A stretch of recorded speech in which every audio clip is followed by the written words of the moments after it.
ಏನ್ ಹೇಳ್ತಿದ್ದೀರಾ ನೀವು? ನಾನು ಎಷ್ಟೇ ಬೇಡ್ಕೊಂಡ್ರು ಕೇಳಿಲ್ಲಪ್ಪ. ಕರುಣೆ ಇಲ್ದೇ ಇರೋರಪ್ಪ. ಇವಾಗ ಹುಡುಗಿ ಎಲ್ಲಿದ್ದಾಳೆ? ಆಕೆನ ಎತ್ಕೊಂಡು ಹೋಗ್ಬಿಟ್ರು. ನಾನು ಕಾಲಿಗೆ ಬಿದ್ದು ಕೇಳ್ಕೊಂಡೆಪ್ಪ. ಕರುಣೆ ಇಲ್ದೇ ಇರೋರು ಕಟಕ್ರಪ್ಪ ಅವರು. ನಂಗೇನು ಮಾಡಬೇಕು ಅಂತ ಕೈಕಾಲೇ ಆಡ್ತಾ ಇಲ್ಲಪ್ಪ. ನನ್ನ ಜೀವಮಾನದಲ್ಲಿ ಈ ಥರ ಘಟನೆ ನಡೆದಿರಲಿಲ್ಲಪ್ಪ. ನೀನು ಆದಷ್ಟು ಬೇಗ ಬಾಪ್ಪ, ಬೇಗ ಬಾ. ನಾನು ಬೇಗ ಪೊಲೀಸ್ನವರು ಬೇಕಾದರೆ ಫೋನ್ ಮಾಡಿ ಹೇಳ್ತೀನಿ.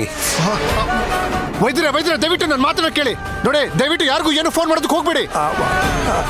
ಅದರಲ್ಲಿ ಪೊಲೀಸರಿಗಂತೂ ಮೊದಲೇ ಫೋನ್ ಮಾಡಬೇಡಿ. ಅರ್ಥ ಮಾಡ್ಕೊಳ್ಳಿ, ನಾನು ಈಗಲೇ ಬರ್ತೀನಿ. ನೀನು ಬೇರೆ ಆ ಹುಡುಗಿ ಅಪಾಯದಲ್ಲಿದ್ದಾಳೆ ಅಂತ ಹೇಳಿದ್ದೆ. ನನಗೆ ಯಾಕೋ ಭಯ ಆಗ್ತದ್ಯಪ್ಪ. ನಾನು ಈ ಊರಿನಲ್ಲೇ ಜೀವನ ಮಾಡಬೇಕು. ಈಗ ನಾನೇನು ಮಾಡಲಪ್ಪ? ಪೊಲೀಸವ್ರಿಗೆ ಕರೆ ಮಾಡಬೇಡ ಅಂತ ಹೇಳ್ತಾ ಇದೆಯಲ್ಲ, ಯಾಕೆ? ವೈದ್ಯರೇ ನೋಡಿ, ನೀವು ಸ್ವಲ್ಪ ಧೈರ್ಯವಾಗಿರಿ. ನಾನು ಈಗಲೇ ಬರ್ತಾ ಇದ್ದೀನಿ. ಆಯ್ತಪ್ಪ. ದಯವಿಟ್ಟು ಯಾರಿಗೂ ಫೋನ್ ಮಾಡಬೇಡಿ.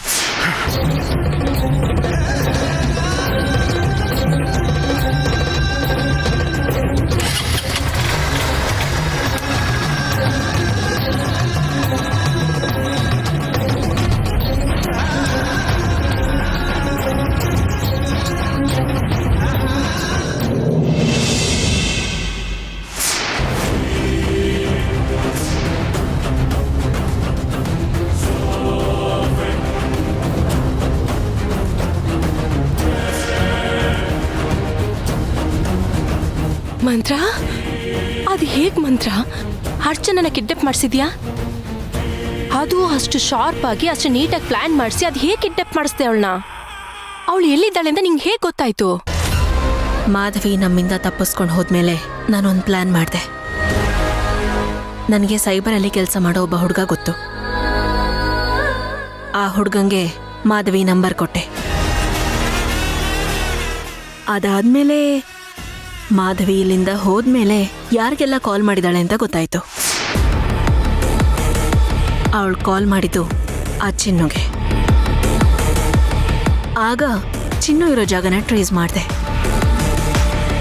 ಚಿನ್ನು ಇದ್ದಿದ್ದ ಕಡೆ ಅವಳಿದ್ದೇ ಇರ್ತಾಳಲ್ವಾ, ಅದನ್ನ ನೋಡ್ಕೊಂಡೆ ಇಬ್ರು ಹುಡುಗರನ್ನ ಕಳಿಸ್ದೆ. ಆ ಹುಡುಗರು ಕಿಡ್ನಾಪ್ ಮಾಡಿಕೊಂಡು ಈ ಗಾಡಿನ ಮಲಗಿಸಿದ್ದಾರೆ. ನನ್ನ ಪ್ಲಾನ್ ವರ್ಕೌಟ್ ಆಯ್ತಾಯ್ತು. ಕಾಡು ಮಲೆ ಪಚ್ಚೆ ಮಲೆ ಪೊಳ ಮಲೆ ಪೊನ್ನಚ್ಚಿ ಮಲೆ ಸೂರಿದಿದೆ ಬೆಂಕಿ